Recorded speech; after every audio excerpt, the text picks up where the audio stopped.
हालत खराब बा। नमस्कार, लाइव इंडिया न्यूज में आपका स्वागत है। जन सुराज से इंतखाब सीधा नामांकन होने में पहुंचे हैं, इनसे हम बात करेंगे। अभी हम लाइव है।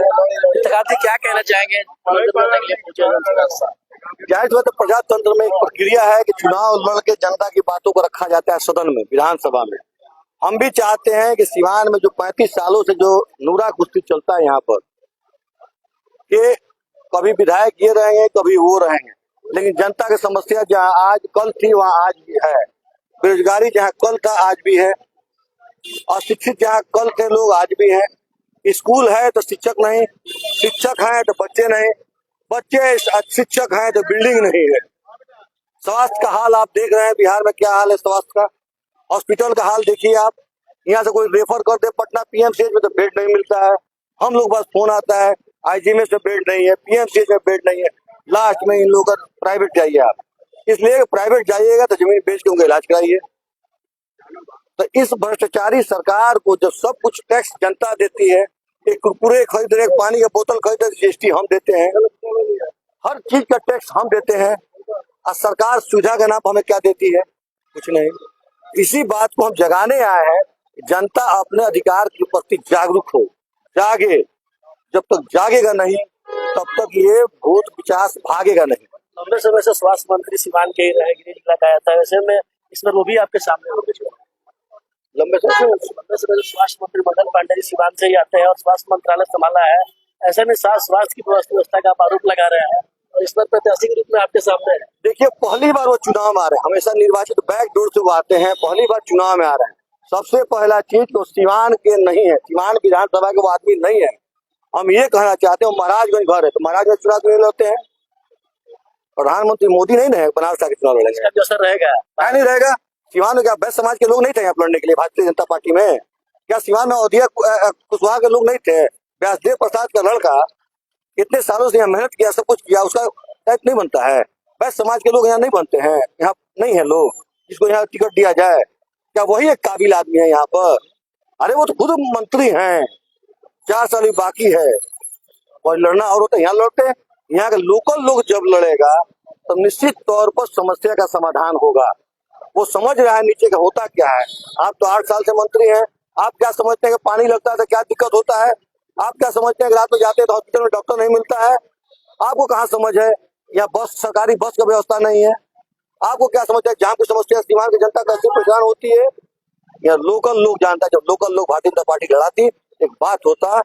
और इस वजह से हम ये कहते हैं कि सीमांत की हिंदू मुसलमान जनता निश्चित तौर पर उनको बदलेगी। भले कितनों घूम ले, लोग के घर जाए, लेकिन उनको मौका देने वाली नहीं। प्रशांत किशोर ने कहना है कि इस बार तीसरे विकल्प के रूप में वो स्थापित होने गया है। जाहिर बात है, ये लोग काम करते हैं, विकास करते हैं, भ्रष्टाचार नहीं करते हैं, तो आप बताइए कि प्रशांत किशोर का उदय कहाँ से होता? जब काम नहीं किया तभी तो उदय उनका हुआ है। जब काम करते हैं तो उदय नहीं होता।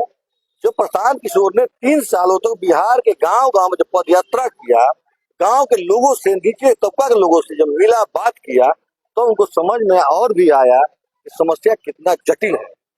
तब तो पार्टी बनाने का निर्णय लिए।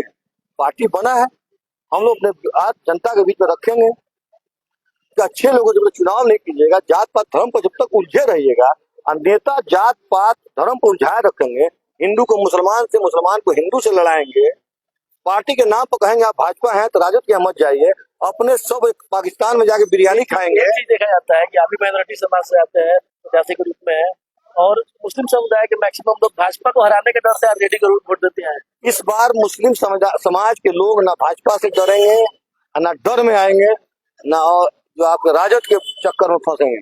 इसलिए जो राजद ने इससे पहले जो पार्लियामेंट्री चुनाव में जो काम किया था वो भूला नहीं है सिवान की जनता, वो भूला नहीं है। तो आपको बता रहे हैं, और सिवान की जनता अब समझदार हो गई है कि भाजपा के डर दिखाइएगा आप मुसलमानों को तो डरने वाले नहीं है।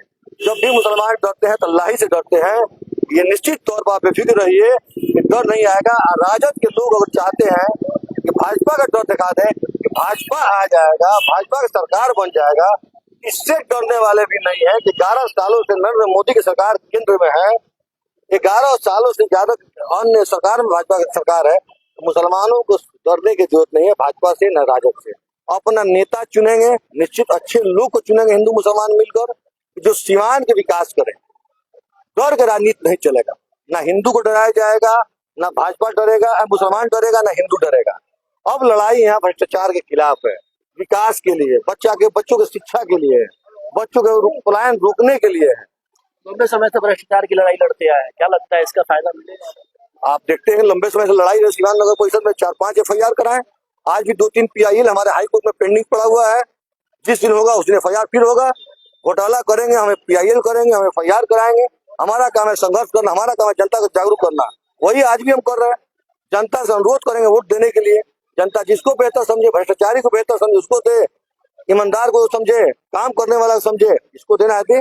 हम तो जनता से अनुरोध करेंगे और निश्चित तौर पर जब भ्रष्टाचार के खिलाफ जब उठिएगा, लड़िएगा, जनता उठती है, जनता बोलती है, अब उठेगी। ये बदलाव बिहार में क्या, सीवान में भी बदलाव होगा।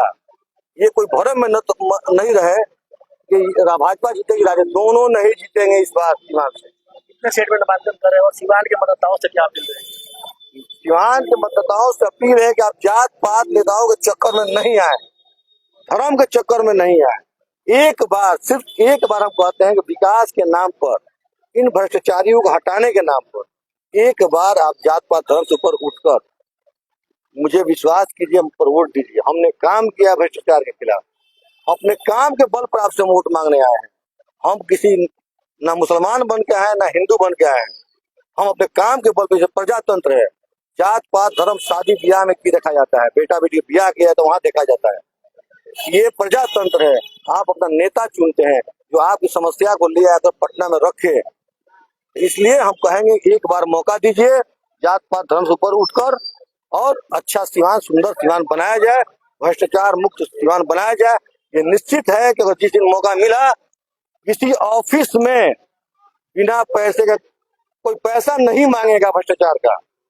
इंतखाब अहमद का वादा है, और सुन लिया तो आप पहुंचेंगे उसी वक्त उनको निगरानी से रेड हैंड अरेस्ट कराएंगे। कॉम्प्रोमाइज नहीं करते हैं, ना हम ठेकेदारी करते हैं, ना दारू का धंधा करते हैं, ना जमीन का काम करते हैं। ये बेफिक्र रहिए, होने के लिए मेरे पास कुछ नहीं है, जो है बस। बहुत बहुत धन्यवाद। तो ये इंतखाब अहमद जी थे, लंबे समय से भ्रष्टाचार की लड़ाई के लिए जाने जाते हैं। जो भी भ्रष्टाचार करते हैं उन पे यह शिकंजा कसवाने में माहिर है, एक्टिविटीज का जाते हैं, और इस बार जन सुराज से सीवान सदर से प्रत्याशी के रूप में नामांकन करने आए हैं।